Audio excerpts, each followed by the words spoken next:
자, 우리 함께 말씀 보겠습니다. 오늘 말씀은 누가복음 7장 말씀을 보겠습니다. 자, 오늘 말씀 누가복음 7장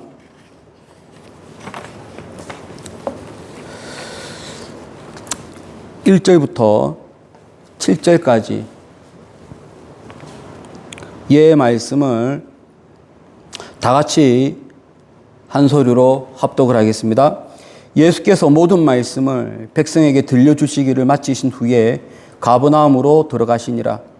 어떤 백부장의 사랑하는 종이 병들어 죽게 되었더니 예수의 소문을 듣고 유대인의 장로 몇 사람을 예수께 보내어 오셔서 그 종을 구해 주시기를 청한지라. 이에 그들이 예수께 나와 간절히 구하여 이르되 이 일을 하시는 것이 이 사람에게는 합당한 이이다. 그가 우리 민족을 사랑하고 또 우리를 위하여 회당을 지었나이다 하니 예수께서 함께 가실새 이에 그 집이 멀지 아니하여 백부장이 벗들을 보내어 이르되 주여 수고하지 마옵소서. 내 집에 들어오심을 나는 감당하지 못하겠나이다. 그러므로 내가 주께 나아가기도 감당하지 못할 줄을 알았나이다. 말씀만 하사 내 하인을 낫게 하소서. 아멘. 자, 이 누가복음 7장은 가버나움에 있는 백부장의 종이 치유받는 아주 유명한 내용입니다. 이 사건에서 볼 수 있는 것은 이 믿음이라고 하는 것을 여러 가지 측면으로 평가를 하고 있습니다. 특별히 참으로 많은 동사가 사용됩니다. 이 동사들을 이용해서 누가복음을 쓴 저자 누가는 이 믿음을 말하고 있습니다. 어떤 믿음을 가져야 할 것인가. 그래서 우리는 오늘 이 본문을 통해서 오늘날 나는 어떤 믿음을 가져야 될 것인가 말씀을 통해서 함께 은혜를 나누겠습니다. 우선 오늘 이 말씀을 보면 믿음이란 무엇인가? 믿음은 행동하는 것입니다. 믿음은 예수님께 찾아가는 것입니다. 믿음이라고 하는 것은 그 대상이 예수님이고 그 예수님을 향해서 내가 어떤 액션을 취하는 것이 믿음이다라고 본문은 말씀하고 있습니다. 3절 말씀을 다 함께 합독하겠습니다. 예수의 소문을 듣고 유대인의 장로 몇 사람을 예수께 보내어 오셔서 그 종을 구해 주시기를 청한지라. 자, 지금 이 7장의 배경은 가버나움이고 또 예수님이 등장하고 또 회당이라고 하는 것이 등장하고요. 유대인의 장로들이 등장합니다. 6장까지 예수님은 많은 설교를 하셨어요. 이 설교를 다 하시고 나서 예수님이 그 다음 들어간 곳이 가버나움입니다. 가버나움에 들어갔는데 백부장이 움직입니다. 어떻게 예수님이 가버나움에 들어갔는데 백부장이 그걸 알았을까? 그 이유는 이 당시에 백부장이라고 하는 이 직업이 갖는 기능 때문에 그러합니다. 이 백부장은 원래는 군사 용어입니다. 군사 10명을 다스리는 사람이라고 해서 100, 헤카톤, 타르코스, 지휘관. 그래서 100명의 지휘관이다. 그렇다고 해서 정확하게 당시에 로마 군대로 가면 정확하게 100명을 다스리는 것은 아니고 대략 80명에서 120명 정도의 군대를 거느리는 사람이다. 오늘날 우리로 치면 군대에서 한 중대장급 정도라고 생각하시면 되겠습니다. 그러나 오늘날 우리 중대장하고 좀 다른 것이 이때의 당시에 가버나움의 백부장은 군사적으로는 약 100명의 신하들을 거느리고 있는 부하들을 거느리고 있는 어떤 그 군 지휘관이지만 이때의 당시에 그 로마와 유대인 간의 관계는 로마가 유대인을 지배하고 있는 형국이기 때문에 백부장이 하는 일은 이 가버나움의 질서를 유지하는 일을 했어요.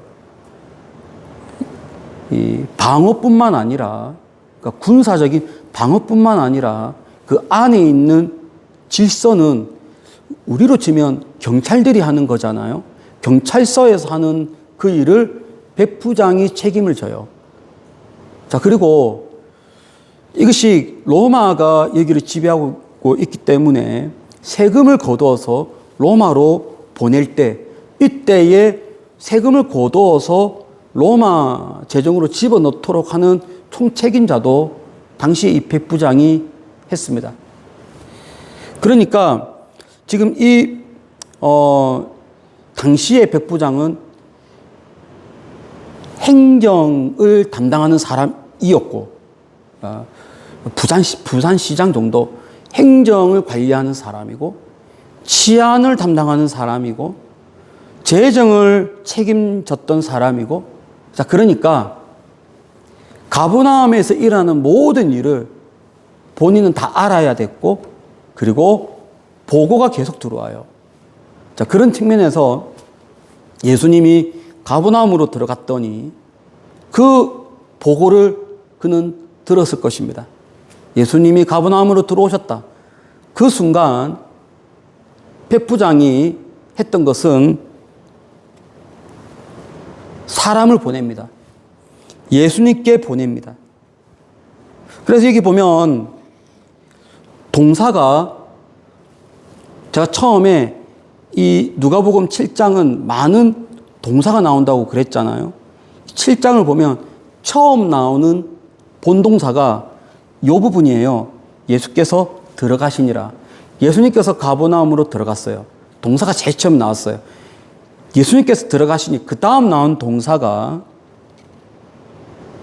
3절에 예수께 보내었다라고 하는 이 부분이에요. 우리가 금방 읽었던 몇 사람을 예수께 보내었다.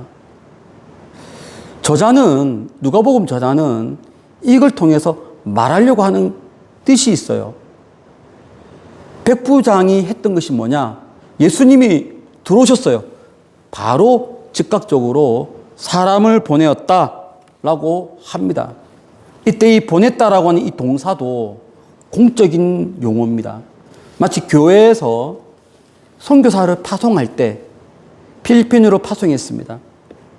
인도로 파송했습니다. 할 때 이 파송했다라는 단어가 이 단어거든요. 그러니까 그는 백부장으로서 사람을 예수님께 보내는 거예요. 그런데 어떻게 우리가 이 부분에서 백부장이 어떻게 사람을 자기가 직접 오지 아니하고 정말로 그가 예수님께 도움을 받으려고 했다면 본인이 직접 와야지 왜 그가 직접 오지 아니하고 사람을 보내었는가라고 또 생각을 할 수 있어요. 여기에 대한 이유는 나중에 더 구체적으로 나옵니다. 근데 우리가 생각하듯이 그는 왜 나오지 않았지? 그런 차원이 아니고 전체적인 맥락을 보면 그는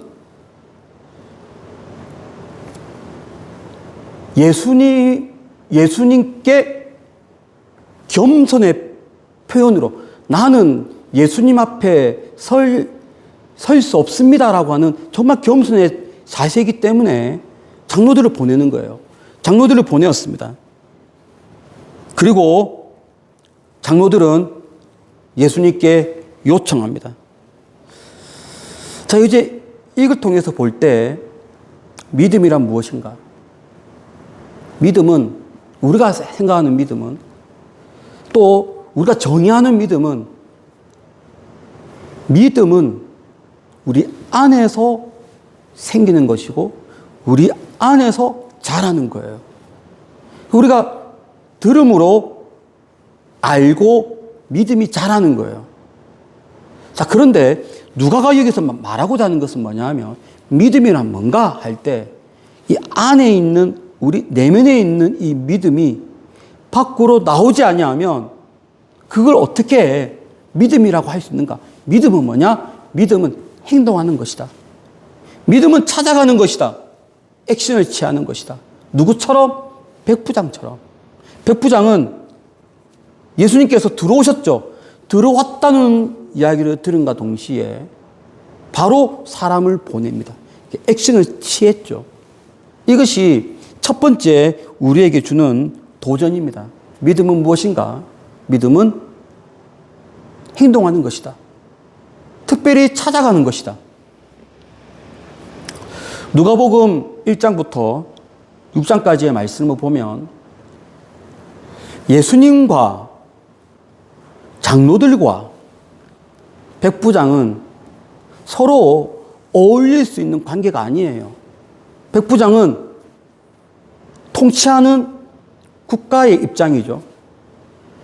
유대인과 장로들과 예수님은 지배를 받는 입장이죠. 그러니까 서로 이렇게 섞일 수 있는 관계가 아니에요. 예수님과 유대인들, 그러니까 예수님과 장로들 역시 마찬가지로 지금까지의 우리가 패턴을 보건대 유대인 지도자들은 예수님을 견제했습니다. 예수님이 무슨 말씀을 하시는가 계속 염탐하였고 어떻게 하면 고소할 거리를 찾을까 그렇게 접근했던 사람들이 유대 지도자들입니다. 그래서 지금 여기에서는 오늘 여기에서는 그 백부장과 예수님 사이에서 요청 때문에 예수님 평소에는 어울리지 않을 것 같은 예수님 백부장, 로마의 백부장, 유대인 장로들이 같이 조합을 이루고 있는 것을 볼 수가 있습니다. 그리고 그 조합으로 우리가 알 수 있는 것은, 우리가 배울 수 있는 것은 믿음은 움직이는 것이다. 백부장이 움직였고요. 장로들이 움직입니다. 장로들이 움직이지 않았으면 백부장의 요청도 중단되었어요. 장로들도 움직입니다. 그리고 장로들도 이야기합니다. 예수님께. 그리고 예수님께 요청합니다. 그러면서 뭐라고 얘기하냐면 이렇게 이야기합니다. 4절에 보면 간절히 구하여 말을 합니다. 이게 다 움직이는 거예요. 믿음은 움직이는 것이다. 백부장이 보냈다. 움직이는 것이에요. 유대인 장로들이 말을 하였다. 요청하였다. 간절히 액션을 취했다. 움직이는 것입니다. 오늘 우리가 이 말씀을 통해서 도전받기를 소망합니다. 믿음은 움직이는 것입니다. 내가 어떤 생각한 바가 있어요. 그러면 그 생각으로만 계속 연마하는 것이 아니고 그 생각을 밖으로 움직일 때 그것이 믿음이 이제 작동되기 시작하는 것입니다. 그러므로 여러분의 믿음 밖으로 보이십시오. 예수님을 찾아가시고 행동을 하시고 예수님께 요청하는 그러한 움직이는 믿음이 되시기를 진심으로 축복을 드립니다. 자, 이제 오늘 또 이 본문에서 우리에게 도전하는 바가 있습니다. 믿음이란 무엇인가? 믿음이란 자기 자신을 낮추는 거예요. 믿음은 행동하는 것인데 막 행동하는 것이 아니고 절제된 움직임입니다. 이 절제된 움직임은 예수님 앞에서 나는 아무것도 아닙니다라고 하는 자세입니다. 다 함께 6절 말씀 다 함께 합독을 하겠습니다. 예수께서 함께 가실새 이에 그 집이 멀지 아니하여 백부장이 벗들을 보내어 이르되 주여 수고하시지 마옵소서 내 집에 들어오심을 나는 감당하지 못하겠나이다. 백부장의 믿음은 예수님께 나아갔습니다. 그런데 그걸로 끝나지 아니하고 정작 예수님을 만났더니, 본인이 만난 건 아니죠. 장로들을 통해서 만나고 또 자기 벗을 보내어 또 만나는 이 과정에서 자기 자신은 예수님 앞에서 한없이 낮다라고 하는, 가치가 없다라고 하는 것을 고백합니다. 이거 보면 6절에 나는 감당하지 못하겠습니다. 이 감당하지 못하겠다라고 하는 이 단어의 뜻이 나는 가치가 없습니다. 나는 예수님 앞에 보일 가치조차가 없습니다. 저는 한없이 낮은 존재입니다. 자, 그렇다면 왜 조금 전에 얘기했던 왜 백부장이 직접 오지 아니하고 사람을 보내었는가? 정말로 자기가 예수님을 만나고 싶다면 나와야 되지 않겠는가? 라고 반문할 수 있겠지만 이제 6절을 보면 그가 나타나지 않은 이유가 너무 분명합니다. 자기는 예수님께 나의 모습을 보일 그럴 자격이 없다라고 생각한 거예요. 그러나 전체적인 흐름을 보면 또 장로들은 또 달라요. 장로들은 예수님께 이 백부장을 소개할 때 가치가 있다라고 소개합니다. 한번 볼까요? 4절입니다. 4절 보면 가치가 있습니다. 이 사람은 자격이 있습니다라고 이야기해요. 한번 볼게요. 4절 합독합니다. 이에 그들이 예수께 나와 간절히 구하여 이르되 이 일을 하신 것이 이 사람에게는 합당하니이다. 이 합당하다라는 이 단어가 자격이 있습니다. 예수님, 이 사람의 요청을 들어주십시오. 이 사람은 자격이 있습니다. 어떤 자격이 있습니까? 5절에 있습니다. 우리 민족을 사랑합니다. 우리를 위하여 회당을 지었습니다. 그래서 장로들은 합당합니다. 그래서 요청을 들어주십시오. 근데 정작 본인은 예수님 앞에서 저는 자격이 없습니다. 나는 예수님께 나타날 가치가 없습니다라고 이야기하는 거예요. 믿음이란 무엇인가? 믿음은 첫 번째는 예수님께 찾아가는 것인데 이 본문에 따르면 믿음이란 무엇인가? 예수님 앞에서 나 자신을 한없이 낮추는 모습입니다. 이것이 믿음이에요. 성경은 하나님 앞에서 예수님 앞에서 나의 모습을 가치 없다라고 이야기할 때 하나님은 그 사람을 들어 사용하십니다. 대표적으로 요한복음에 보면 세례요한 보세요. 세례요한이 당신은 누굽니까? 라고 세례요한에게 막 집중하니까 세례요한이 하는 표현이 있고요. 그리고 예수님과 나와 비교했을 때 이런 용어를 사용합니다. 요한복음 3장 30절 우리 주보에 있는 대로 다 함께 합독을 하겠습니다. 그는 흥하여야 하겠고 나는 쇠하여야 하리라. 예수님은 계속 커져야 되고 예수님은 올라가야 되고 반면에 나는 소멸돼도 되는 존재. 나는 한없이 작은 존재. 믿음이 있는 사람들의 특징이에요. 믿음 있는 사람들의 특징은 예수님은 크신 분이고 나는 작은 존재입니다라고 이야기합니다. 또 있습니다. 베드로가 또 그런 케이스인데 베드로도 예수님 앞에서 저는 죄인입니다. 저는 아무것도 아닙니다. 라고 고백합니다. 누가복음 5장 8절입니다. 다 함께 합독을 하겠습니다. 주여 나를 떠나소서 나는 죄인이로소이다. 그는 말합니다. 예수님 앞에 나는 죄인입니다. 한없이 작아지는 모습을 보일 수 있어요. 이런 모습이 백부장입니다. 그런데 좀 달라요.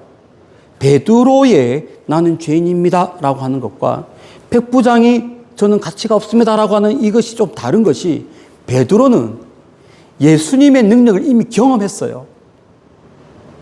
장모의 열병의 예수님의 능력으로 고침받은 것을 경험합니다. 예수님께서 그물을 던져라 라고 했더니 그물을 던졌더니 많은 물고기가 잡혔어요. 예수님이 하라고 하는 대로 했더니 이것이 뭐가 드러났어요. 그 보고 나서의 그의 고백이 뭐냐? 저는 죄인입니다 라고 해서 한없이 자기 자신을 낮추는 모습이 있었어요. 자, 그런데 백부장은 아직도 예수님의 그 능력을 경험도 하기 전에 오로지 소문만 들었을 뿐인데, 예수님은 이런 분이다 저런 분이다 소문만 들었을 뿐인데 그는 자기 자신을 한없이 낮춥니다. 저는 가치가 없는 사람이에요.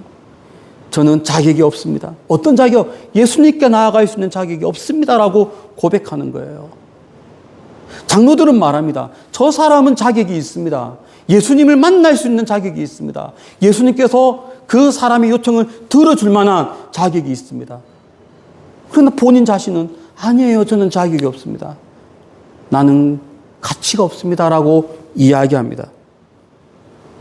구약에는요, 이사야가 그런 케이스예요. 이사야가 하나님의 거룩을 봅니다. 하나님 거룩 앞에서 그는 이렇게 고백합니다. 이사야에서 6장 5절. 그때에 내가 말하되 화로다 나여 망하게 되었도다. 나는 죽게 되었다. 나는 가치가 없는 존재가 되었다. 나는 소멸되는 존재다. 지금 구약과 신약 전체를 통틀어서 하나님 앞에 선 자, 예수님 앞에 선 자의 모습은 한없이 자기 자신을 낮추는 겁니다. 나는 설 자격이 없습니다. 나는 감히 나아갈 자격이 없습니다. 나는 죄인입니다. 라고 그렇게 고백하는 거예요. 여기서 우리가 알 수 있는 것, 믿음은 무엇이냐? 믿음은 나 자신을 낮추는 겁니다. 예수님 앞에서 나는 아무것도 아닙니다. 이런 고백이 있을 때에 능력이 나타나는 겁니다. 이런 신앙이 있을 때 예수님께 요청할 수 있는 거예요. 요청할 수 없는 사람은 누구냐면요, 바리새인들이에요. 바리새인들은 예수님께 요청 안 합니다. 왜죠? 이렇게 얘기합니다. 저는 11조를 합니다. 저는 일주일에 금식기도 합니다. 나는 사람들에게 구제를 많이 합니다. 자기 자신의 의로움을 막 자랑하는 거예요. 나는 뭐 합니다. 나는 이렇게 봉사합니다. 나는 잘났습니다. 나는 의인입니다. 그러면 그렇게 잘났기 때문에 근데 요청할 이유도 없는 거예요. 그건 믿음이 있는 사람의 모습이 아닌 겁니다.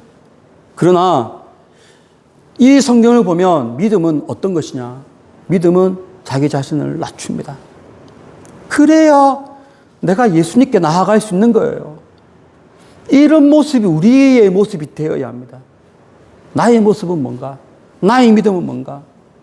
나 자아가 살아있는가? 나는 나의 노하우로 할 수 있는가? 나는 나의 능력으로 할 수 있다. 이렇게 자랑하는 사람은 예수님 앞에서 그런 모습을 보이면 믿음이 있는 게 아니에요. 믿음은 나 자신을 낮추는 것입니다. 이런 고백이 있어야 됩니다. 예수님, 나는 감당하지 못하겠습니다. 예수님, 나는 자격이 없습니다. 예수님, 나는 가치가 없습니다. 반면에 예수님은 높으신 분입니다. 너무 높으신 분이기 때문에 내가 그분께 나아갈 수 있는 자격이 되지 않습니다. 우리에게 필요한 믿음이 이러한 믿음입니다. 여러분, 이러한 믿음이 있을 때 요청이라는 것이 있고요. 나에게 이러한 모습이 있을 때 기도라고 하는 것을 하게 되는 겁니다. 여러분 모습을 예수님 앞에서 낮추시길 축복합니다. 그것이 여기에서 나타나고 있는 두 번째 믿음의 모습입니다. 오늘 읽었던 이 본문에서 믿음이란 무엇일까요? 믿음은 말씀을 의지하는 것입니다. 우리 다 함께 7절 말씀 합독을 하겠습니다. 그러므로 내가 주께 나아가기도 감당하지 못할 줄을 알았나이다. 말씀만 하사 내 하인을 낫게 하소서. 세 번째 강조하는 것은 예수님의 하시는 그 말씀을 굳게 의지하는 것입니다. 예수님의 그 말씀을 완전히 신뢰합니다. 예수님의 말씀 그 자체에 내가 능력을, 신뢰를, 확신을 갖는 것, 이것이 바로 믿음입니다. 여기 보면 이 표현 있잖아요. 말씀만 하사 내 하인을 낫게 하소서. 제가 이 부분을 한번 원어를 찾아봤어요. 말씀만 하사, 이 부분이 헬라어가 어떻게 되어 있는가 봤더니 이렇게 되어 있습니다. 에이페로고, 이건 에이페는 말씀하십시오라고 하는 뜻이에요. 에이페, 말씀하십시오. 그 다음 나온 단어가 로고가 로고스거든요. 말씀만 하시옵소서. 그러니까 말씀하십시오. 무엇을? 말씀을 말씀하십시오. 이 사람이 믿는 건 뭐냐 하면 예수님께서 하시는 말씀, 그 말씀을 하십시오. 그 자체를 믿는 거예요. 예수님이 하시는 그 말씀 그 자체에 그는 모든 것을 부여합니다. 그것을 말씀을 하십시오라고 하는 것을 번역을 말씀만 하옵소서, 말씀만 하십시오라고 번역을 했어요. 원래 이 누가복음 저자가 강조하려고 했던 것은 이 백부장이 무엇을 기대하고 있었는가, 무엇을 믿고 있었는가인데 예수님께서 하시는 그 말씀 그 자체, 그것을 그는 신뢰하고 확실히 믿었습니다. 왜 그는 이 말씀을, 예수님께서 하시는 그 말씀 그 자체를 믿었을까요? 그 말씀으로 모든 변화가 일어난다는 것을 그는 믿었기 때문입니다. 굳이 내 앞에 오지 않아도 예수님께서 어디 계시든지 나를 향해서 하시는 그 말씀 그 자체에 믿음이 있다라고, 그 자체에 능력이 있다라고 믿은 거예요. 대단한 믿음이죠. 어떻게 지금 여러분 성경에 있는 모든 역사를 보면 다 대면에서 역사가 일어나는 것이거든요. 다 대면에서 일어납니다. 베드로와 장모, 예수님 다 대면에서 뭔가 일어나는 거예요. 다 나병 걸린 사람, 걷지 못하는 사람, 보지 못하는 사람 다 보면은 예수님과 그 대상이 만나서 뭔가 이루어지는 거예요.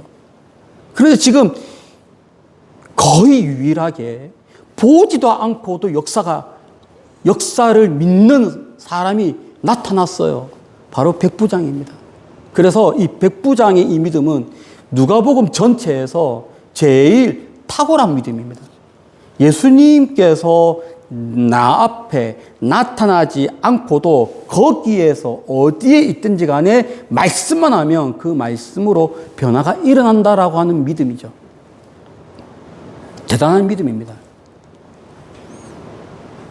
그리고 그 말씀으로 내 사랑하는 종이 낫는다라고 하는 믿음을 갖고 있었습니다.